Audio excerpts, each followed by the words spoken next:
Hello and welcome back to WED again on Wellness in Environment Day.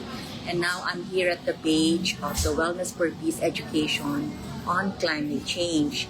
And this is a press release actually from the World Health Organization on mental health awareness.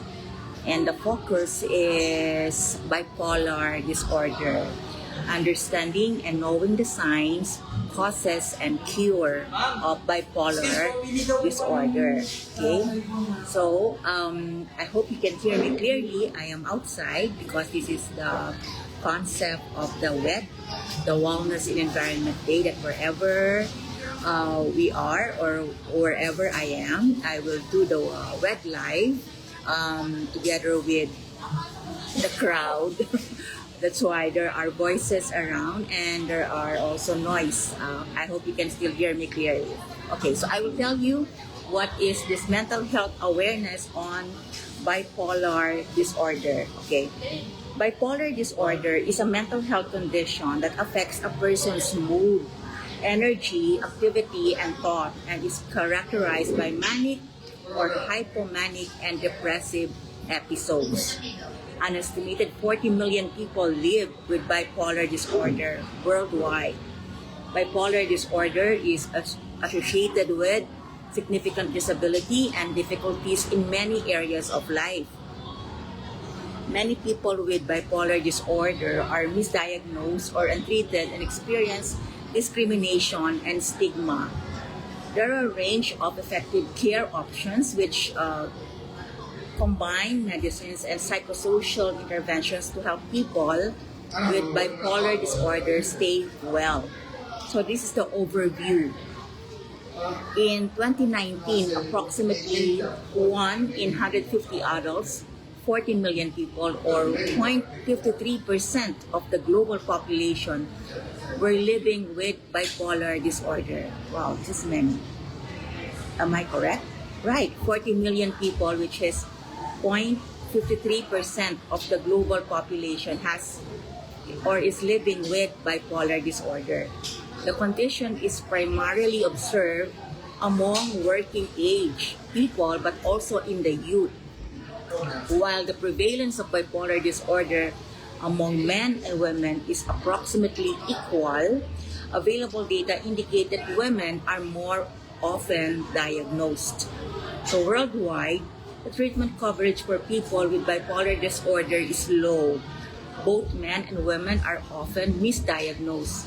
Many lack access to services and recommended interventions, especially in low and middle-income countries. So the stigma and discrimination against people with bipolar disorder are widespread, both in communities and health services. This can undermine access to health care. It also fuels social exclusion and can limit opportunities for education, employment, and housing. Bipolar disorder is one of the leading causes of disability globally, as it can affect many areas of life. People with bipolar disorder may experience strained relationships, problems at school or work, and difficulties in carrying out the daily activities. Having the bipolar disorder also increases the risk of suicide and of living anxiety and substance use disorders.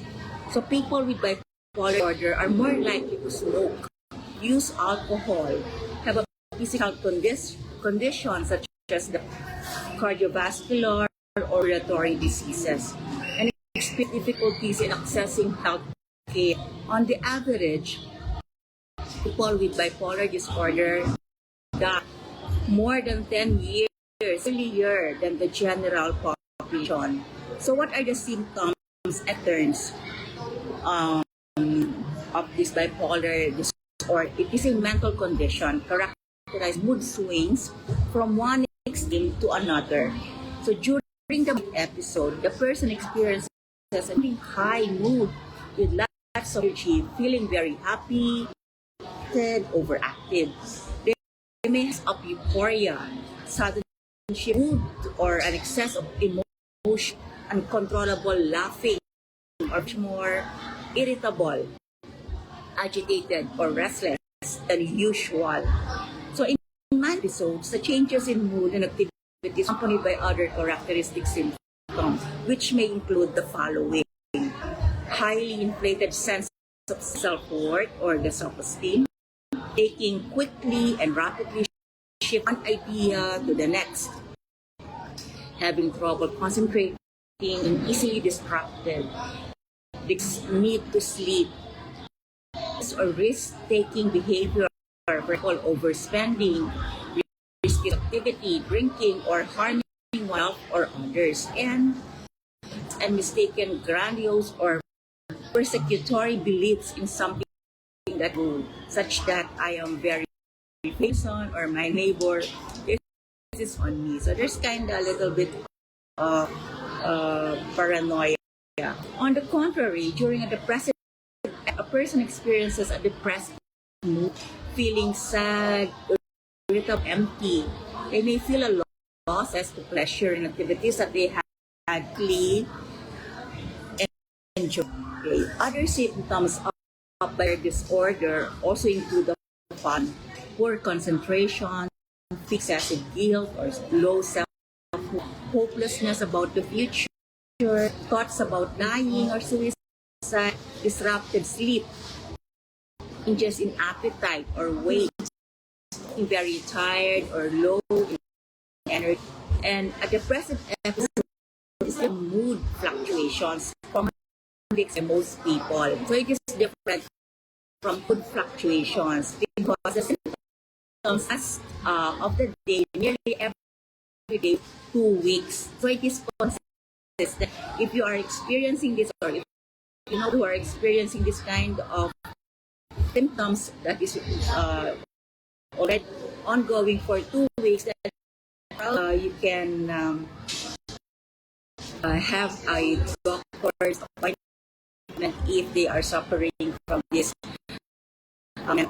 Both manic and depressive episodes can become difficulties in all aspects of life, like at home, at work, and they may require special care from doing harm to themselves and to. So some people disorder may experience what are called hypomanic episodes. Hypomanic episodes are symptoms to manic episodes, but are less intense, disruptive to function to the same extent. There are two main disorder depending on factors of manic. People with type 1 disorders, just one or more space with episodes of depression are common over time compared with manic. People with bipolar type 2 disorder have one hypomanic episodes, at least one that has no history of manic episodes. So what are the risks and protective factors of this mental condition? Test of bipolar disorder is unknown.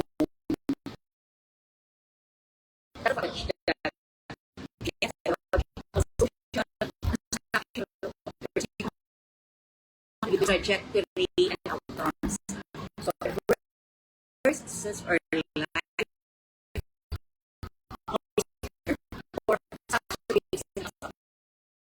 bipolar may include the arrhythmia, violence, or breakdown of the use of alcohol or drugs also include and trajectory of bipolar disorder.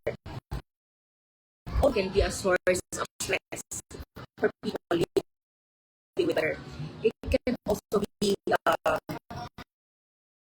so under good working conditions and better supported at their work with reasonable adjustments and protecting functioning, reducing symptoms and really higher and improve the self-esteem.